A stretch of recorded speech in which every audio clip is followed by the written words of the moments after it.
sedang tunan tengah perang kape orang cahin bertakin mate betan hanale nyawang lambadan awan kenang senjada kape kaita dole tun muda sedang.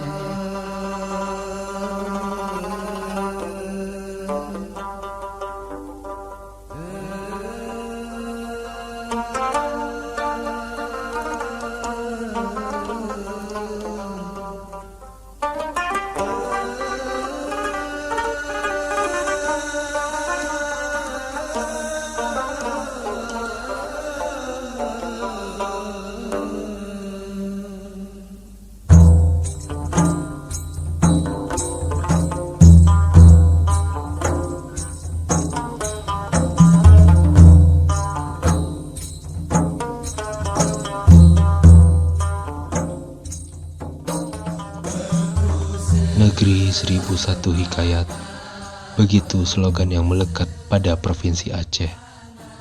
Karena memang Aceh banyak menyimpan kisah lama, kisah yang tragis akan perjuangan dalam mempertahankan tanah Indatu.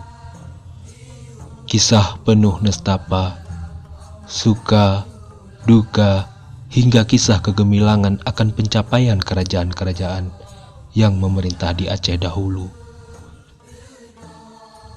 Sehingga banyak ulama besar di Aceh melahirkan hikayat-hikayat, dan diantaranya hikayat Perang Sabi. Tengku Cik Haji Muhammad Pantikulu dilahirkan pada tahun 1251 Hijriah, bertepatan dengan tahun 1836 Masehi, di Desa Pantikulu, Kecamatan Titikemala, Kabupaten Pidi. Tengku Cik Pantikulu di masa kecilnya belajar Al-Quran dan beberapa ilmu agama dalam bahasa Melayu beraksara Jawi pada ibunya Tengkunya Ummi Kalsum, dan tulisan Arab atau tajwid, nahu, dan saraf pada ayahnya Tengku Haji Abdullah. Karena pada zaman itu kerajaan Aceh Darussalam menggunakan bahasa Aceh, bahasa Melayu, dan bahasa Arab sebagai bahasa resmi. Kemudian beliau melanjutkan studinya ke Dayahcut Tiro, yang saat itu dipimpin oleh Tengku Cik Haji Muhammad Amin. Beliau adalah salah seorang ulama yang baru pulang dari Mekah dan termasyhur kala itu.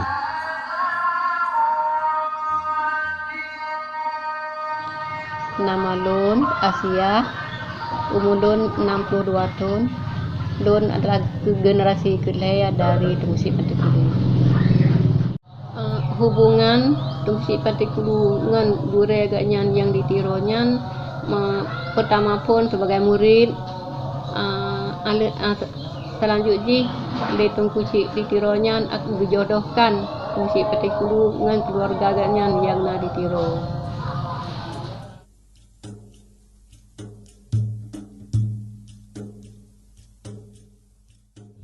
Setelah beberapa tahun mendalami ilmu agama di Dayahcut Tiro sampai tamat, atas seizin kedua orang tuanya dan gurunya, Tengku Cik Pantikulu berangkat ke Tanah Suci Mekah.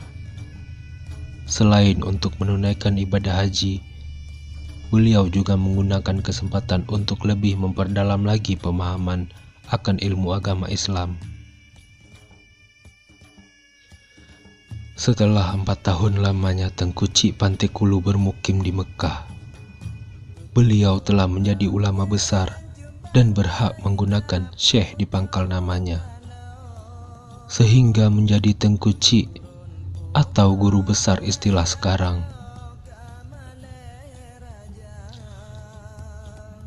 Pada sekitar tahun 1880 Masehi, Tengku Cik Pantikulu memutuskan untuk kembali ke Aceh setelah mendengar kabar bahwasannya Aceh sedang dilanda perang dengan kolonial Belanda. Karena beliau juga seorang yang berjiwa seni, beliau sangat gemar membaca buku-buku syair Arab, terutama karya penyair perang di zaman Rasulullah seperti Hasan bin Sabit, Abdullah bin Malik, dan Ka'ab Muhammad. Sehingga hal ini juga memberi pengaruh kepada diri Tengku Cik Pantekulu ketika hendak mengarang hikayat perang Sabi. Di perjalanan pulang dari Mekah antara Jeddah dan Penang, Tengku Cik Pantekulu pun mengarang hikayat perang Sabi, dan sesampainya di Aceh, hikayat tersebut diserahkan kepada sahabatnya sendiri, yakni Tengku Cik Muhammad Saman atau lebih dikenal dengan nama Tengku Cik Ditiro, yang memimpin perang Sabil, utusan dari Tengku Cik Haji Muhammad Tiro. Hikayat perang Sabi pun menjadi momok yang menakutkan bagi Belanda. Sebagaimana dinukilkan oleh penulis Belanda Zencraft dalam bukunya, banyak pemuda yang memantapkan langkahnya berjuang di medan perang atas pengaruh yang sangat besar dari karya sastra hikayat perang Sabi, menyentuh perasaan mereka yang mudah tersinggung. Karya sastra yang sangat berbahaya. Karena waktu aku baca hikayatnya, dia bangkit semangat untuk berperang. Jadi anak kecil mati yang saban sih lagi udip.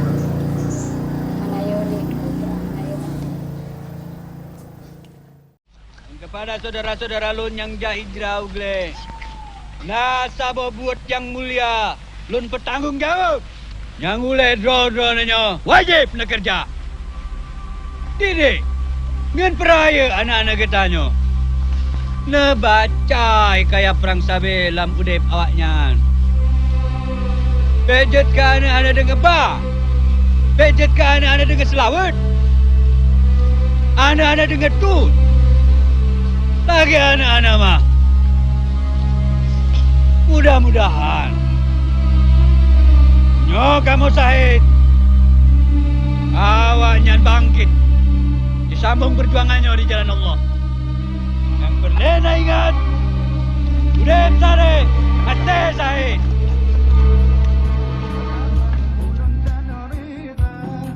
Pada sekitar tahun 1910, Aceh dikenal dengan istilah Aceh Morden, suatu pembunuhan khas Aceh, di mana orang Aceh dengan nekatnya melakukan penyerangan seorang diri dengan menyelipkan sebilah rencong di balik baju, untuk kemudian dihunus ke tubuh serdadu-serdadu Belanda. Entah di mana saja, di jalan, di pasar, taman-taman, dan tempat lainnya. Bahkan seorang Kapten C.S. Smith, Komandan Divisi 5 Court Marsoce, dibunuh dengan cara tersebut oleh Ahmad Lepon. Sikap ini dijiwai oleh semangat ajaran perang Sabil untuk membunuh kafir. Sehingga yang didapati menyimpan, apalagi membaca hikayat perang Sabi ini, akan dihukum oleh pemerintah Hindia Belanda dan dibuang ke pengasingan.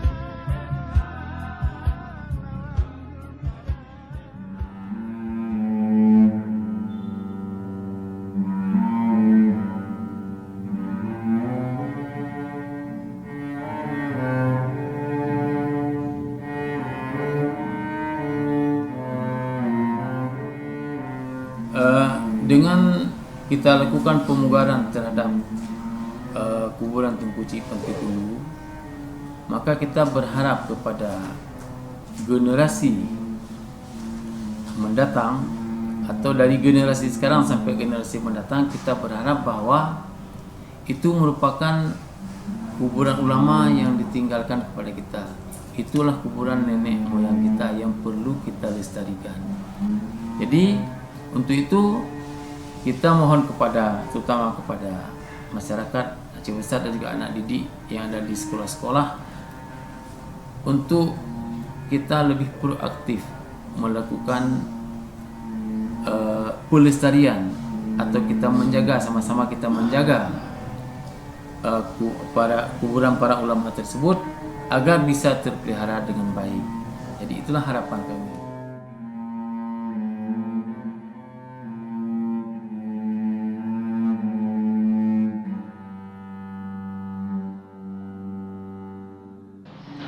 Jadi Jadi kuburan pusik mati kudu ba awaji hana satu pan sudo.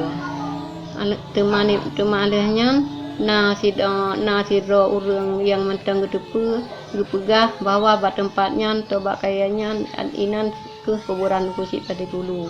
Hingga keji lek keluarga madum gedepu bahwanya kuburan pusik pada dulu dan wate dibugal dia ya pugal di pemerintah pi kayak pugal kuburannya.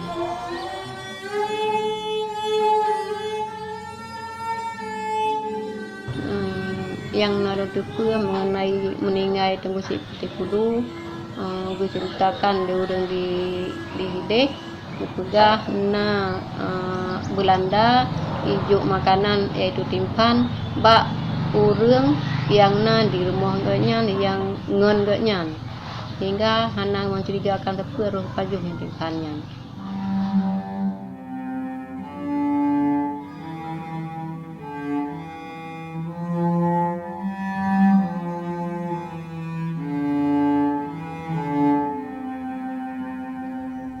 Tengku Cik Pantekulu memang pernah dikenal sebagai penyair besar setelah mengarang Hikayat Perang Sabi.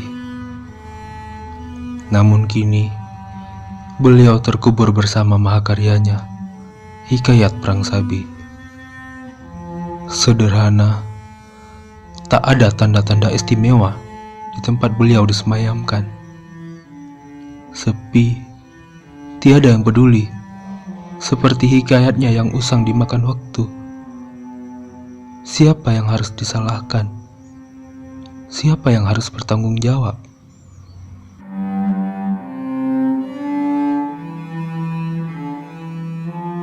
Dari kisah Dunggu Si Pantekulu yang kita cok ke contoh ladang tanya bahwa semangat belajar gaknya gejak belajar gejabut sampai tanah suci. Dunggu Si Pantekulu terlain gaknya yang pertama perjuangan gaknya betulis sama kisah riwayat Perang Sabi dan terjun langsung gaknya gejak langsung perang sebab untuk pembela agama, tanda gaknya cinta ke agama.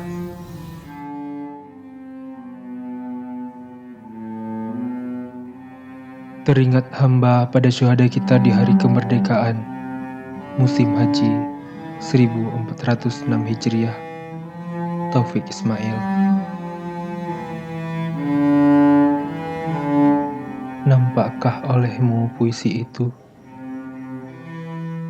diserahkan kepada Tengku Cik di Tiro, di sebuah desa di dekat Sigli, dan puisi itu berubah menjadi sejuta rencong.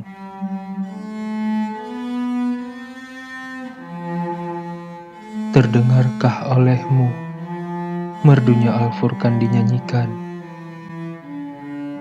kemudian puisi Perang Sabi dibacakan yang mendidih darah memanggang udara menjelang setiap pasukan terlibat pertempuran, mengibarkan panji fi sabilillah. Hamba menulis puisi juga, tapi betapa kurus puisi hamba, kurang sikap ikhlas hamba, banyak ria dan ingin tepuk tangan. Apalah artinya dibandingkan puisi Perang Sabi Muhammad Pantekulu? Allah, berkahi penyair abad 19 ini, beri dia firdaus seluas langit bumi.